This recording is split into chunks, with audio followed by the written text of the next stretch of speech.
Yung gawa nilang pag-aresto kay, attempt na pag-aresto at pag-manhunt nila ngayon kay Bato ay illegal. Magaling yung dissenting opinion, pragmatic at katotohanan. Kung ikaw ay ordinaryong tao, yun ang pakikinggan mo, yun po ang common sense.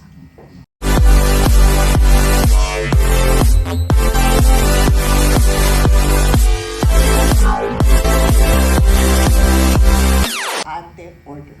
Alright, yung TRO po ay merong mga specific requirements yan. Dapat may clear and unmistakable right. Tapos merong about to be unlawful act by the government, kaya pipigilan mo siya. Pero kapag status quo ante order, hindi mo kailangang i-meet yung mga requirements na yun. Ibig sabihin lamang, i-preserve muna natin yung status before ng issue kasi hindi pa malinaw yung issue.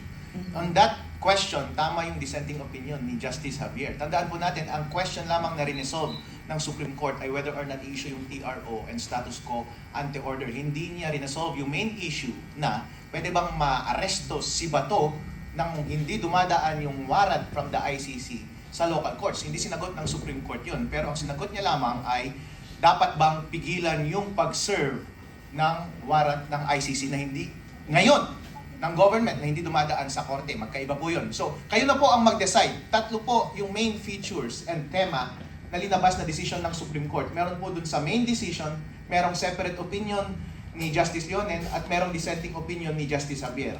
Yung main decision po, sabi niya, hindi pa tayo sigurado sa legal question kung pwede ba siyang ma-arresto on the basis of the ICC warrant without going through the courts. Therefore, hindi niya na-establish yung clear and unmistakable right. O, di ba? Pwede, di ba? Ngayon naman, ang sabi ni Justice Leonen sa kanyang separate opinion, hindi mo kailangan ng ganong legal question para establish yung kanyang clear and unmistakable right. Ang kanyang clear and unmistakable right ay yung right to liberty without due process of law. Meron siyang karapatan na maging malaya to begin with. Pero sabi niya, kaso nga lang kasi hindi pa kasi na settle yung question kung pwede siyang pagsilbihan ng international warrant ng ICC without going through the local courts. Therefore, yung second element ng TRO na meron dapat illegal na about na pwedeng nagagawin ng gobyerno bago ma-violate yung kanyang right ay hindi na-meet para mag-issue ng TRO, di ba? Itong una at pangalawang decision na ito, nang gugulo lang, ginagawa nilang complicated. Ang pinakamagandang decision ay yung dissenting opinion ni Justice Javier. Ang sabi niya, let's be pragmatic. Meron ba siyang clear and unmistakable right? Opo. Kasi ang karapatan natin ay nasa Constitution. We have right to liberty. No one should be deprived of liberty without due process of law.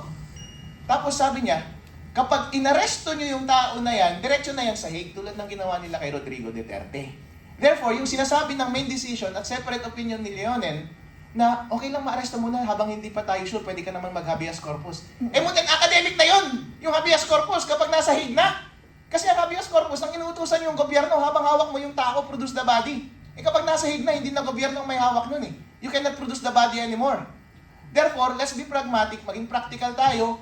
Talaga namang aarestuhin na siya, huwag na tayong magmaangan pa kasi ang ginagawa ni Justice Leonen at ginagawa ng main decision, ang sabi nila, sabi nga ni BBM, hindi naman natin siya aarestuhin . Therefore, walang threat, walang unlawful threat.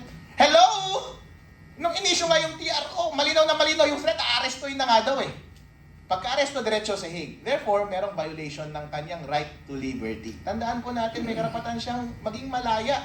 Fundamental po yan sa ating konstitusyon. At sabi dun sa Rome Statute na kanilang pinaninindigan, it should follow yung local procedures bago i-serve yung warrant. Yung sinasabi nila na after serving the warrant ay dapat nating i-submit sa court para i-check yung kung tama ba yung identity ng tao at yung pag-serve ng warrant. It's quite another procedure than the procedure that you have to follow while serving the warrant. And that procedure is what is required by the Constitution na due process, and it requires going through the local courts. At hindi po tayo nag-iisa sa opinion na yan. Yung UK, meron din silang International Criminal Court Act na tinatawag. At every time na magsaserve ng ICC warrants, kailangan dumaan sa local courts. At ginagawa yan sa ibang bansa. Dito lang sa Philippines, hindi ginagawa. So dapat kailangan natin gawin. Dahil yun po ang garantisado sa batas. Tandaan po natin, ang nakalagay sa ating konstitusyon ay proteksyon ng mga Filipino citizens against sa abuse ng ating gobyerno. At ang abuse ng gobyerno ay kapag hindi pinadadaan sa mata ng husgado yung pag-deprive mo ng kanyang liberty. Kaya dapat padaanin sa husgado yung bagay na yan. Yung sinasabi nila na shortcut under sa Republic Act na sinasabi pwedeng isurrender ang isang tao sa international body? Hindi pwede yun. Bakit? Surrender ang sinasabi, hindi arrest! Pag surrender, arestado mo na yung tao, hawak mo na, saan mo ibibigay? Yung test kasi ng deprivation of liberty, kung dumaan siya sa due process, ay on the moment of arrest. Hindi on the moment of surrender. Surrender, ang premise nun is nasa custody mo na yung tao. Itong tao na to wala pa sa custody mo. Hindi pa siya na-deprive ng liberty. I-deprive mo pa lang ng liberty. Therefore, hindi applicable yung surrender provision ng Republic Act.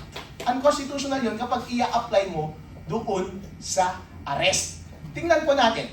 Every time na may international na mga cases dito sa Pilipinas, kapag enforced against a foreigner, okay lang na hindi dumaan sa local courts. Bakit? Kasi ang shortcut niyan, yung privilege nila to stay in the Philippines is privilege lang, visa. I-cancel mo lang yung visa and then deportation order ka agad. Okay lang yun. Pero kapag Filipino citizen, every time, kailangan dumaan sa korte yan.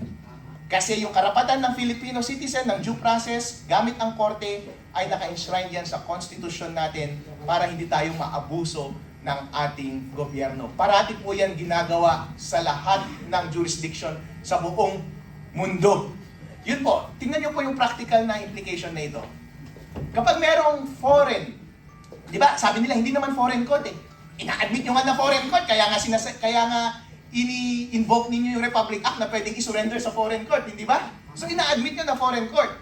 Every time na may foreign court na gusto mong i-enforce yung kanilang legal papers sa Philippines, kailangan dumaan sa korte. Bakit? Anong chinecheck mo? Yung authenticity. Yun yung una, kung tama ba yung papeles, kung authentic ba, kasi kailangan mong ipa-stamp yan doon sa Philippine Embassy kung saan nanggaling. Dapat pinastamp muna nila sa Hague yun, tapos titingnan ng judge kung authentic o hindi. Ngayon, hindi natin alam kung yung hawak ni Trillanes ay authentic o hindi.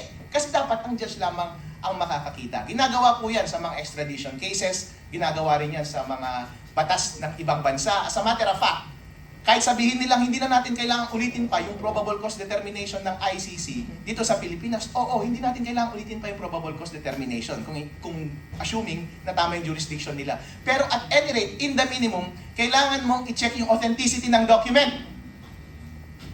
Kapag nag-present ka ng document na hindi issued ng Philippines, therefore hindi yan public document. Hindi mo ma-ensure na authentic yan. Therefore, kailangan mo padaanin sa korte para ma-issue, para ma-check kung totoo o hindi. And then saka mo isi-serve. Hindi mo na kailangan i-check ulit yung probable cause.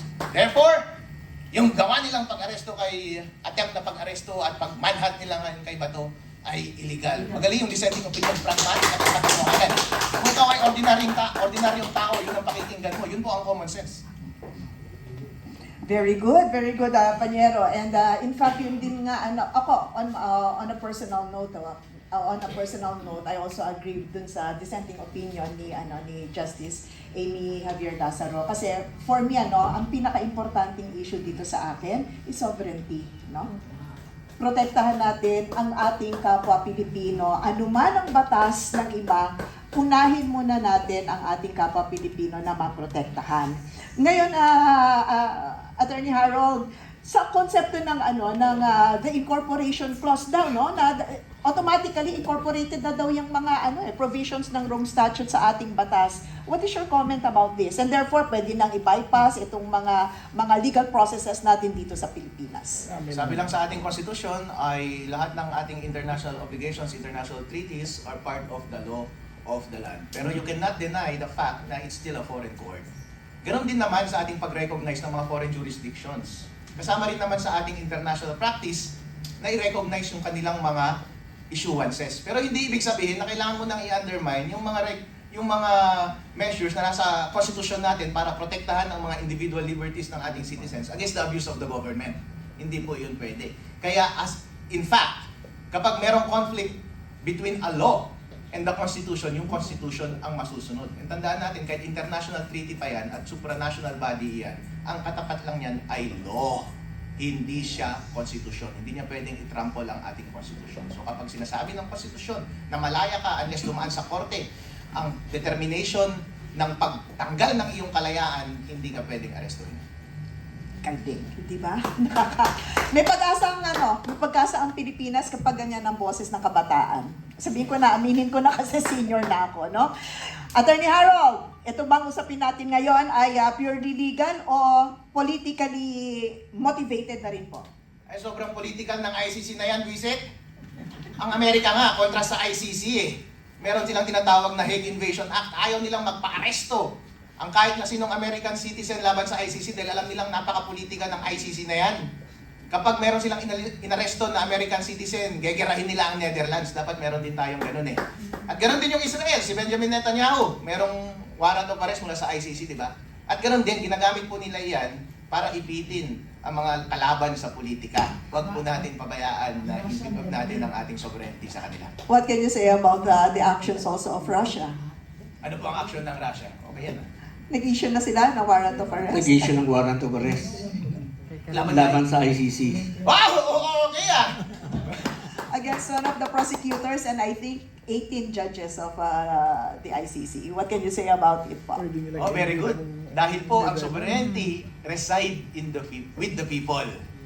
At ang taong bayan ay ang state. Hindi mo pwedeng ibigay yan sa iilang tao.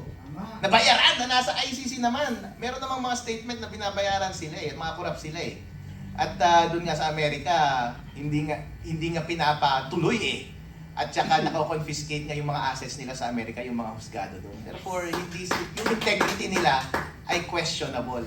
Kaya yung sovereignty ng isang bansa, wag dapat nilang ibigay sa kanila. Yung Kapeni na mention ni Attorney Harold about information being bought, ayoko muna magsalita regarding that. It's a sensitive issue insofar as the Philippine setting is concerned. But going to the next segment, I'll be turning